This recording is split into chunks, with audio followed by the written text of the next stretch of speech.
الحمد لله رب العالمين، والصلاة والسلام على سيد المرسلين وعلى آله وأصحابه أجمعين.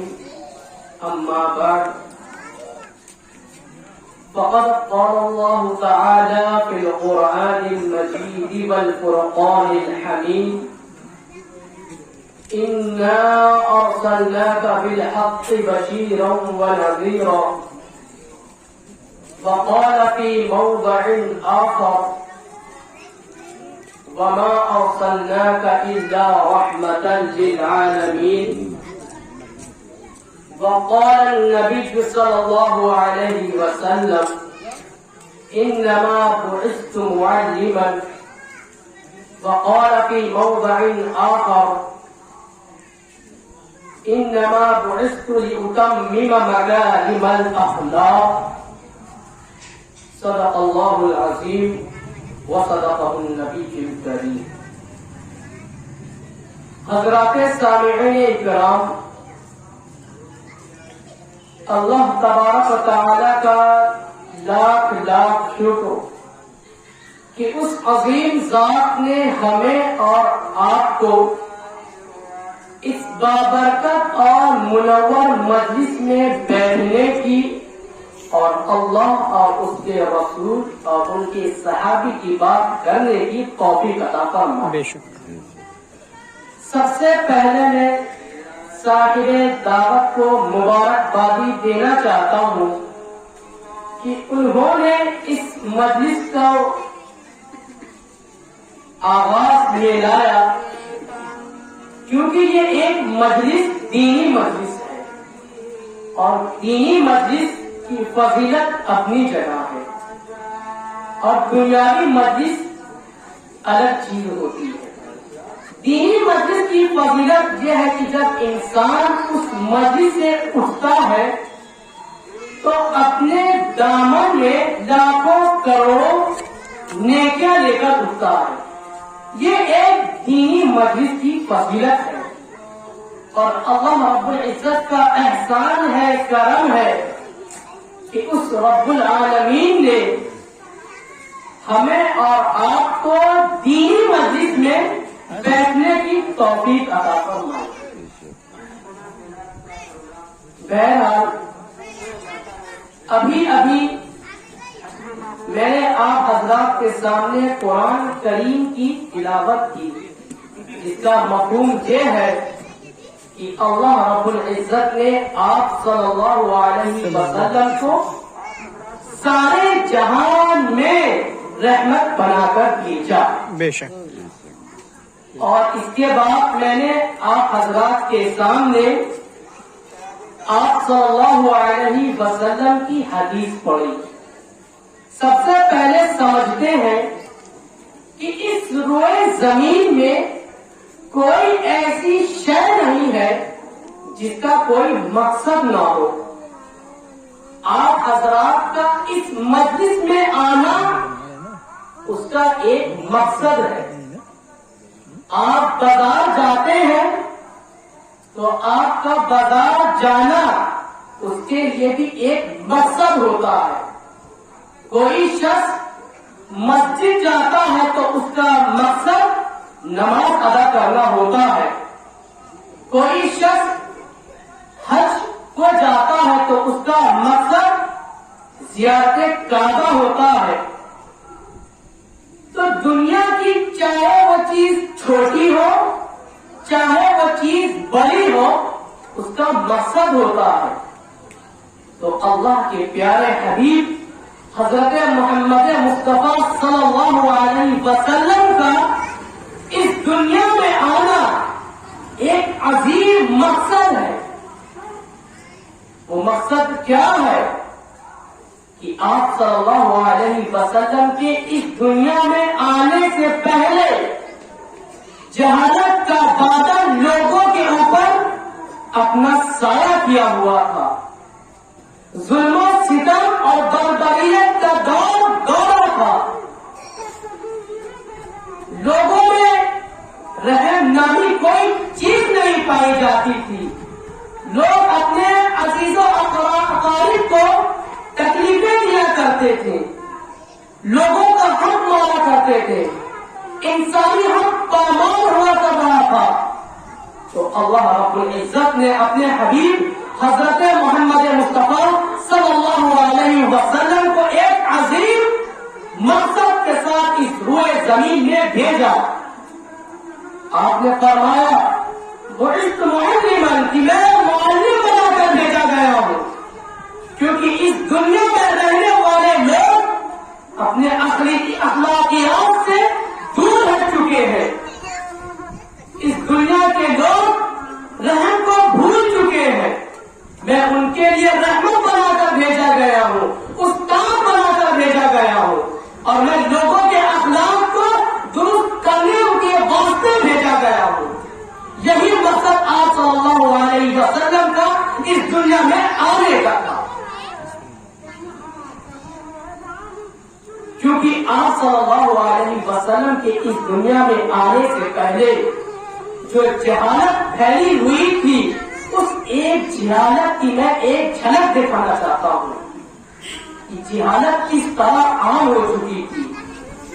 جن عورتوں کو آج دین اسلام نے رحمت بنا دیا، جن عورتوں کے قدموں کے نیچے دین اسلام نے جنت کو لا کر رکھ دیا، انہی عورتوں کی عزت کو زمانہ جاہلیت میں کس طرح لوگ پامال کرتے تھے، اس کی ایک جھلک میں بیان کرنا چاہتا ہوں۔ اس ایک جھلک سے آپ سمجھ جائیں گے کہ ایک عورت کی عزت کو کس طرح پامال کیا جاتا تھا۔ جس عورت کو دلہن بننے کے بعد دین اسلام نے گھر کی زینت بنا دیا تھا، اسی عورت کو زمانہ جاہلیت میں اگر کسی عورت کا شوہر اس کی حیات میں مر جاتا تو وہ عورت اپنا گریبان چاک کرتی اور چیخ کر کہتی کہ مجھے میرے شوہر کے ساتھ قبر میں دفن کر دو۔ کیوں؟ کیونکہ میرے شوہر کے تلقین کے بعد میرے اوپر جو ظلم و ستم کا بادل اور ظلم و ستم میرے اوپر کیا جائے گا وہ میں برداشت نہیں کر سکوں۔ لیکن کسی زندہ کو دفن کرنے کا دستور نہیں ہے، لہذا اس عورت کے شوہر کو دفن کیا جاتا تھا اور اس کے بعد عورت کو کھڑا کیا جاتا تھا اور سارے معاشرے کے لوگ ایک جگہ اکٹھا ہو جایا کرتے تھے اور اس بیوہ کو جو اپنے شوہر کی عدت میں ہے اسے لام تعلیم کرتے تھے، اس عورت کو منحوس کہتے تھے۔ صرف اتنا ہی نہیں، اس عورت کو شہر کے دور ایک کمرہ بنایا جاتا تھا اور اس عورت کو اس کمرے میں پھینک دیا جاتا تھا۔ اس کمرے کی نوعیت یہ ہوتی تھی نہ تو اس میں ہوا پہنچتی تھی اور نہ اس کمرے کے اندر دھوپ کی روشنی پہنچتی تھی، اور اس عورت کا سماجی بائیکاٹ کر دیا جاتا تھا، حتیٰ کہ اس عورت کے باپ، اس عورت کے بھائی، اس عورت کے بیٹے سے اس کی ماں، اس کی بہن اور اس کی بیٹی ملاقات کی اجازت نہیں دی جاتی تھی، اور اس عورت کو کھانا اس طرح دیا جاتا تھا جس طرح آج ہم کتے کو کھانا ڈالتے ہیں۔ ہم کتے کو کھانا کس طرح ڈالتے ہیں؟ بوٹی لیتے ہیں اور پھینک دیتے ہیں۔ یہی طریقہ زمانہ جاہلیت میں عورت کو، اس عورت کو جس کا شوہر اس کی حیات میں مر گیا ہے، اسے اس طریقے سے کھانا دیا جاتا تھا۔ وہی ایک بوٹی زمین میں گر جاتی، مٹی سے ملوث ہو جاتی، جسے آج کوئی انسان نہیں کھائے گا، وہ عورت اپنی زندگی بچانے کے لیے اس بوٹی پہ لگی ہوئی مٹی کو بھی کھا لیا کرتی تھی، اور اس عورت کو اتنا پانی نہیں دیا جاتا تھا کہ وہ اپنا چہرہ، اپنا ہاتھ اور اپنا پیر دھل سکے۔ حتیٰ کہ علماء کرام لکھتے ہیں کہ اس زمانے کی جو عورت بہت حسین ہوا کرتی تھی، جس کی خوبصورتی کا ڈنکا بجا کرتا تھا، اس عورت کا یہ حال ہو جاتا تھا، اس کو دیکھنے کے بعد لوگ اسے پہچان نہیں سکتے تھے، اور اس عورت کی عدت 3 سال 4 سال ہوا کرتی تھی۔ اور اس عورت کی عدت کو ختم کیسے مانا جاتا تھا؟ ایک جانور لیا جاتا تھا اور اس عورت کے کمرے میں ڈال دیا جاتا تھا۔ جس عورت کو 4 سال 5 سال غسل نہ دیا جائے، جس عورت نے اپنے جسم پر 5 سال 6 سال پانی نہ ڈالا ہو، اس عورت کے جسم سے کتنی بدبو آتی ہوگی۔ اس ایک جانور کو اس عورت کے حجرے میں کمرے میں ڈالا جاتا اور دیکھا جاتا کہ وہ جانور اس عورت کے جسم کی بدبو سے مر رہا ہے کہ نہیں۔ اگر وہ جانور اس عورت کے جسم کی بدبو سے نہیں مرتا تو اس عورت کی عدت کو ختم نہیں مانا جاتا۔ حتیٰ کہ ایک عورت کو 7 سال ایک کمرے میں بند کر دیا جاتا اور اس کے اوپر اتنا ظلم اٹھایا جاتا، اور اگر وہ جانور اس عورت کے جسم کی بدبو سے مر جاتا تب جا کر اس عورت کی عزت، اس عورت کی عدت ختم مانی جاتی۔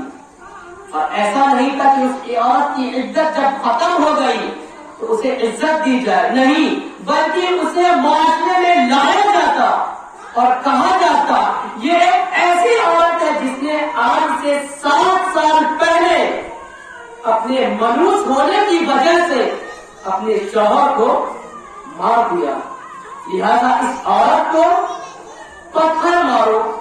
اور اس عورت کو 7 سال ایک کمرے میں بند کرنے پر جو ظلم کیا گیا، اس ظلم کے بعد اس عورت کو پتھر سے مار کر قتل کر دیا جاتا۔ اب آپ سوچئے کہ کسی کا مرنا کسی کے بس میں تو نہیں، لیکن زمانہ جاہلیت میں اگر عورت کی زندگی میں اس کا شوہر مر جاتا تو اس کا پورا الزام ایک بیچاری اور بے بس عورت پہ ڈال دیا جاتا۔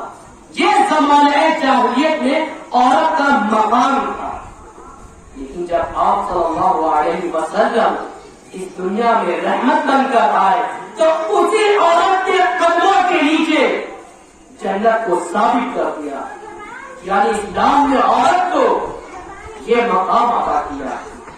لیکن آج ہم نے آپ صلی اللہ علیہ وسلم کی نصیحتوں کو، حدیثوں کو فراموش کر دیا اور آپ صلی اللہ علیہ وسلم کی تعریف میں جو جلسے کرتے ہیں اس میں صرف آپ صلی اللہ علیہ وسلم کی سیرت سننا چاہتے ہیں۔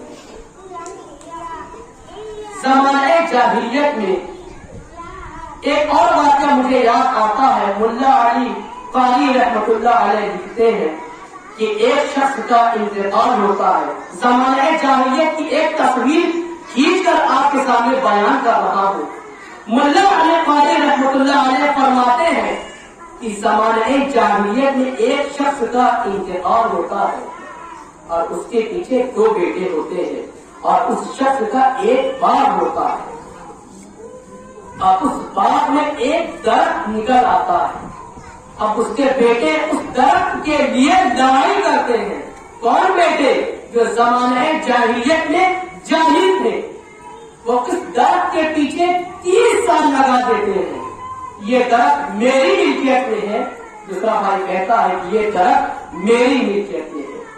30 سال لگانے کے بعد، اپنی جوانی کو برباد کر دینے کے بعد سپریم کورٹ سے یا اس وقت کی عدالت سے یہ فیصلہ آتا ہے کہ اس درخت کا آدھا حصہ ایک بھائی کو دے دو اور اس درخت کا آدھا حصہ ایک بھائی کو دے دو، اور وہ درخت ببول کا ہوتا ہے جس درخت سے انسان کو ذرہ برابر نفع نہیں۔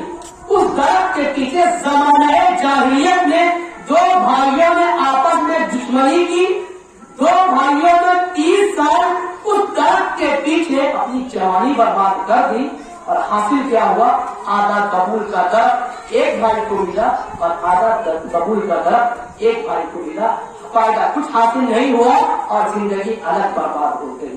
یہ زمانہ جاہلیت میں دور گزرا ہے. لیکن جب آپ صلی اللہ علیہ وسلم آتے ہیں تو فرماتے ہیں بعثت معلما، میں معلم بنا کر بھیجا گیا ہوں. جو زمانے جاہلیت میں جاہل لوگ ہیں میں ان کے لیے معلم بنا کر گیا ہوں. بعثت لأتمم مکارم الاخلاق، اور میں لوگوں کے اخلاق کو درست کرنے آیا. اور آپ صلی اللہ علیہ وسلم نے لوگوں کے اخلاق کو درست کیا، لوگوں سے حسن اخلاق سے ملاقات کیا. دشمنان اسلام آپ صلی اللہ علیہ وسلم کو گالیاں دیتے تو آپ صلی اللہ علیہ وسلم انہیں دعائیں دیتے. دشمنان اسلام آپ صلی اللہ علیہ وسلم کے پیر مبارک میں کانٹے چبھوتے تو آپ صلی اللہ علیہ وسلم ہنسی خوشی اس کانٹے کو قبول کر لیتے اور کہتے کہ میں ان کانٹوں کو قبول کر رہا ہوں، اگر میں نے ان کانٹوں کو قبول نہ کیا تو ان لوگوں کو تکلیف ہوگی. اس طرح کا حسن اخلاق آپ صلی اللہ علیہ وسلم نے ظاہر کیا، لوگوں کو اس کی تعلیم دی. ان تعلیموں کے بعد آپ صلی اللہ علیہ وسلم نے ایک ایسی جماعت قائم کی، ایک ایسی جماعت بنائی جو اپنے ایمان میں اتنے پختہ تھے، اپنی فصاحت و بلاغت میں اتنے پختہ ہو گئے تھے کہ انہی کی صدقہ طفیل میں آج ہم آپ صلی اللہ علیہ وسلم کی ایک ایک تعلیمات کو پڑھ رہے ہیں. اور انہی صحابہ کرام کے صدقہ طفیل نے میں نے جو باتیں کہی انہی صحابہ کرام کی کہی ہوئی ہے. آپ صلی اللہ علیہ وسلم نے ایک ایسی جماعت بنائی. اس طرح کا آپ صلی اللہ علیہ وسلم نے ان جماعت کو علم دیا اور آپ صلی اللہ علیہ وسلم نے اپنے صحابیوں کے متعلق فرمایا اصحاب النجوم کہ میرے صحابی جو زمانے جاہلیت میں ظلم کی تاریکیوں میں ظلم کے اندھیروں میں کھوئے ہوئے تھے، انہیں صحابی کو میں نے اپنے ہاتھوں سے اٹھایا اور انہیں میں نے دین اسلام کی روشنی میں لا کر کھڑا کر دیا.